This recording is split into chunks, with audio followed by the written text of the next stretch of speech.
Could unemployed people living with obesity get free weight loss jabs to get them into work? Jabs for jobs. I mean, weight loss injections to get unemployed, obese people thin enough to go back to work. This drug will be very helpful to people who want to lose weight, need to lose weight.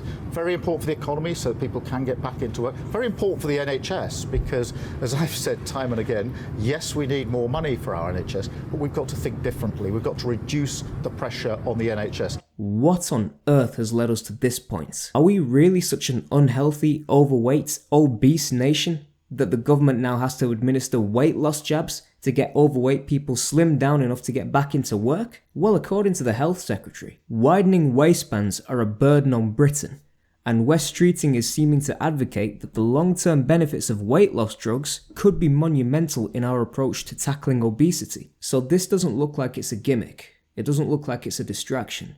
It actually looks like a legitimate policy proposal. How on earth have we got to this point? What's up everybody, my name is AJ. If you enjoyed the video, please like and subscribe down below. Let's get into it. Government plans to tackle obesity in England. Obesity costs the NHS around £6.5 billion a year and is the second biggest preventable cause of cancer. Over 1 in 4 adults, 26% of the population, and 23.4% of children aged 10 to 11 years in England are living with obesity, placing huge pressure on the health and care system. The stats speak for themselves. Obesity is a very real problem. And it's also a big problem for the UK economy too, because if more workers are obese, then they could be more susceptible to work-related illnesses or obese-related illnesses, meaning they take more time off work, and that means less economic growth for the UK economy, less productivity amongst workers, and we become unhealthier, slower, and poorer as a nation. And the last thing I want is for anyone to suffer from any disease, be it obesity, cancer, you name it. I don't want to see anyone struggling in the world. Now, for some reason, the government has decided to spend £300 million on a weight loss drug trial. Nearly £300 million will be invested in trials for weight loss jabs under a new partnership between the government and a US pharmaceutical company. We're spending 300 million quid on a weight loss drug trial for the next 5 years to help people lose weight and get them back into the workforce. Now, call me pretentious and maybe a bit of a radical if you like, but for me, I would much rather prefer solutions we can activate now, we can put into place now. How about eating properly? How about exercising, playing sports, cutting out the junk food, and encouraging people to eat organic, healthy foods? How about changing the system so people who are obese don't get drawn and suckered into these junk foods, and we can encourage and nudge them towards the healthier alternatives and get them involved in schemes that they can exercise, not just in their personal lives, but maybe in their work life too. If they're going through a period of obesity, encourage companies to have these kind of fitness events and get people in shape away from their desks so they're not sitting down all day, and get them active, get them feeling healthy, get them lighter, and help them lose weight the natural way. Instead of going down the route of, we need to spend X amount of millions on a drug that we have no idea will even work, because it's just a trial phase, and we're going to wait and see over the next 5 years whether we can actually administer it to the entire population who are obese. Now, I struggle to understand why the first line of thought for this UK government and the one that came before is to turn to these weight loss jabs. The idea that you have to be diagnosed as obese and then be put on a weight loss jab program to help you lose the weight, that doesn't sit right with me, because why don't we just stop the problem from ever occurring altogether? Because guess what? It's not just the current obese population that are affected by this. People who are coming up through the future generations may become obese in the future. Are we then going to get them involved in this scheme? If the cost is £300 million now, if more and more people coming up through these generations are diagnosed as obese, this is going to cost us so much more money because we'll have to generate so many more doses. I'm not the kind of person that wants to just paper over the cracks. I'm the kind of bloke that wants to solve the problems permanently so you don't have to deal with the issues in the future.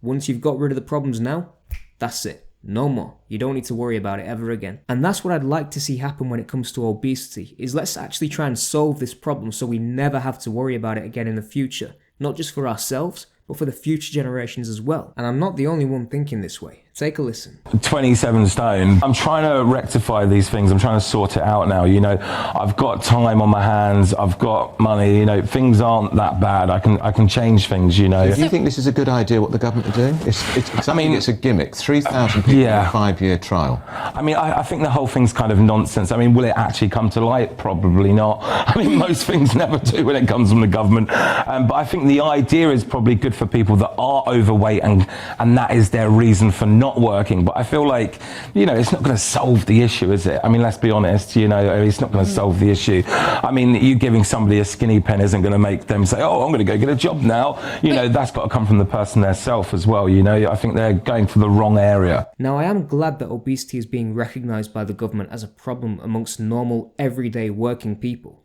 And who knows, this weight loss jab could indeed save numerous lives. But again, I reiterate, don't paper over the cracks with this weight loss injection because it is not a permanent solution. Instead, change the system and solve the problem indefinitely. And I genuinely do believe that companies can also play a massive role here in looking out for their workforce, because they can help to make sure that they're physically in shape, eating well, making sure their diet is properly looked after, and that they're at the top of their game and not suffering from any physical or mental health problems. Take this article written by an obesity campaigner in the Daily Mail.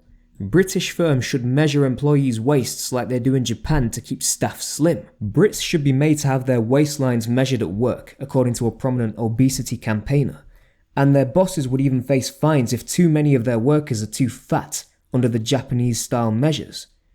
Calls for the action come after a study suggested time off work for obesity-related illness is seriously hampering British economic growth. The law, brought in 2008, requires all Japanese workers between the age of 40 and 70 to have their waists measured by their employer once a year. If an employer has too many fat employees, they can face government fines. So workers are protected from being fired, leading to employer-led incentives to help them lose weight, from company exercise programs to referrals to weight management courses. And this is the key statistic. Japan has an obesity level of 6%, whereas the UK has an obesity level of 28%. That to me is a perfect example of a solution you can implement straight away, not just with a small group of people on a trial, but maybe even on a national basis, because it's a tried, tested and proven method. The Japanese have proven that it works, and their obesity levels speak volumes as opposed to ours. Not only does it mean companies provide a duty of care towards their workforce, but it also means members of the workforce stay in shape, stay physically healthy, stay mentally strong, and that they're more resilient and not as susceptible to becoming obese in the future. And the best part is it can play a huge role in preventing the problems from occurring in the first place, because if workers need to be in tip-top shape in order to get hired, then it means they're less likely to go crave all these junk foods because they need to make sure they are physically healthy and they're not obese, so that their companies don't face fines if they hire them. Being healthy and being fit is being respectful to yourself. And don't forget, your health is your wealth. And it's not just Japan's workers over the age of 40 that are being impacted by this. They're also making sure that they're teaching their young kids about the threats of obesity and being overweight. Take a listen. You arrive and all the kids walk to school on their own. From the age of 5, all Japanese children just leave the house and walk to school on their own. So they get a lot of exercise in the morning and they walk home on their own as well. And we were greeted at the entrance by a woman called Harumi Tatibe, who's the nutritionist at the school. By law, every Japanese school has to employ a professional nutritionist. It's a difficult qualification to get. It's 3 years of study on top of learning to be a teacher. All processed food is banned. There's no processed food in any Japanese schools ever. Every meal has to be prepared from scratch at the start of the day, and no one is allowed to bring in a packed lunch. Every kid has to eat the food that's prepared in the school. Her job is also to use those meals to educate the children about how to eat healthily. So they teach them all sorts of key principles. Focusing on diet and exercise seems to be the best way for me in terms of tackling the obesity crisis, as opposed to just waiting and hoping for a drug that's going to take 5 years to complete in terms of a trial. Government can play a part with new health initiatives, companies can play a part with new health schemes. There's so much that can be done right now rather than waiting 5 years in the future. So let's see which road the government decides to take with this. But at least Labour are acknowledging the problem, because obesity rates are too high in this country, and I don't think anyone is against making Britain healthy again. Thank you all for watching. Be sure to like and subscribe if you enjoyed this video. Drop a comment down below. Is the weight loss injection a good idea or a bad idea? What do you think of Britain's obesity rates? Or what can we do to tackle this crisis going forward? Let me know your thoughts down below. I'll be returning in the coming weeks with some more content, but until then, stay safe, stay blessed, stay free. Have a drink on me. I'll see you all real soon. Take care.